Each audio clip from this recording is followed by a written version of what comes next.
How Pakistan's military spending can hamper its own economy explained. Pakistan's economic plight is globally known. Its alarming inflation, negligible foreign exchange reserves and overwhelming debt have led to massive unemployment and increased poverty. But Shehbaz Sharif government's priorities are clear. It has decided to increase its defense budget by 18 or the next fiscal, beginning in July, bringing military spending to over Rs 2.5 trillion. The announcement is likely to be made in the budget presentation on June 2. Economists warned that the latest increase in defense budget, as a response to escalating tensions on the borders, risks derailing economic reforms in the country and squeezing social spending, reported the Times of India. What is the current status of Pakistan economy at present? Pakistan's debt-to-GDP ratio is around 70, with the country facing a mounting trade deficit of 25 billion 2024 and import cover for just 3 months. Its inflation stands at over 38, and foreign exchange reserves at 15 billion, barely enough to cover 2 months of imports. The country continues to survive on International Monetary Fund IMF bailouts to avoid default. Its GDP growth in the fiscal year 202,425 expanded by 2.68, falling short of the government's target of 3.6.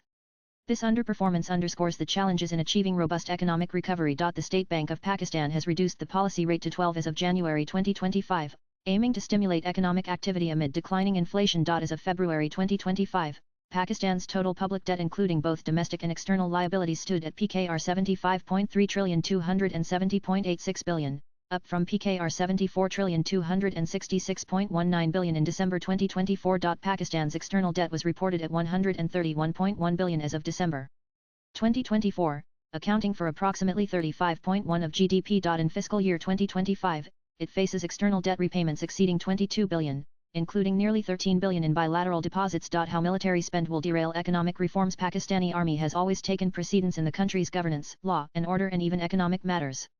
It has, many a times, bypassed the government to achieve what it wants. The military absorbs a substantial portion of the GDP for FY 2025, it stood at 2.3% of the GDP, exceeding equivalent figures for India, China and the European Union. Data suggests that Pakistan's defense budget experienced an annual growth of 12.6% between FY 17 and FY 25, compared to India's 8%.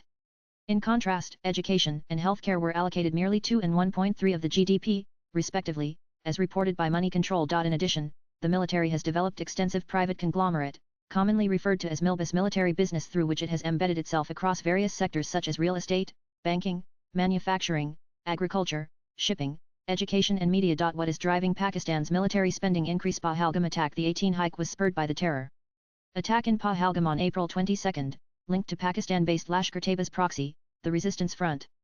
India's retaliatory measures, including suspending the Indus Waters Treaty and downgrading diplomatic ties, heightened Pakistan's security concerns. Regional threats. Pakistan prioritizes counter-terrorism, e.g., against Tehreek-Taliban Pakistan, border security with Afghanistan and Iran, and protecting Chinese investments under the China-Pakistan Economic Corridor (CPEC). Economic constraints. Despite economic challenges, double-digit inflation, a Rs 9 trillion debt servicing burden, and reliance on IMF loans, Pakistan continues to prioritize defense.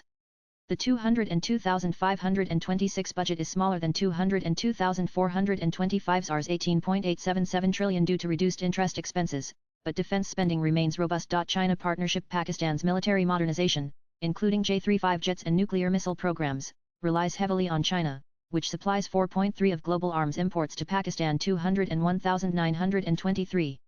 This dependency limits diversification but supports cost-effective acquisitions. Pakistan's dependence on IMF. Pakistan's worsening economic instability is underscored by its increasing dependence on IMF bailouts. 25 loans since 1950, including 4 in last 5 years.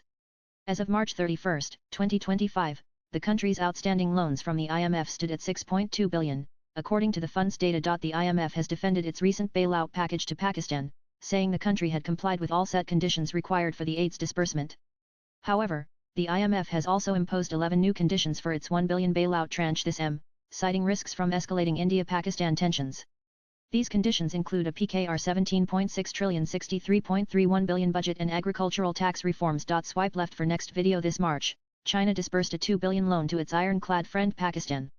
It needs to repay over 22 billion in external debt in fiscal year 2025, including nearly 13 billion in bilateral deposits, Fitch said. Thus, the Pakistan Army's elites appear more invested in preserving the illusion of strategic competence with India than in uplifting the lives of their own citizens. Worse still, they do so while borrowing money from global institutions like the IMF, overlooking reforms and accountability. Latest blogs.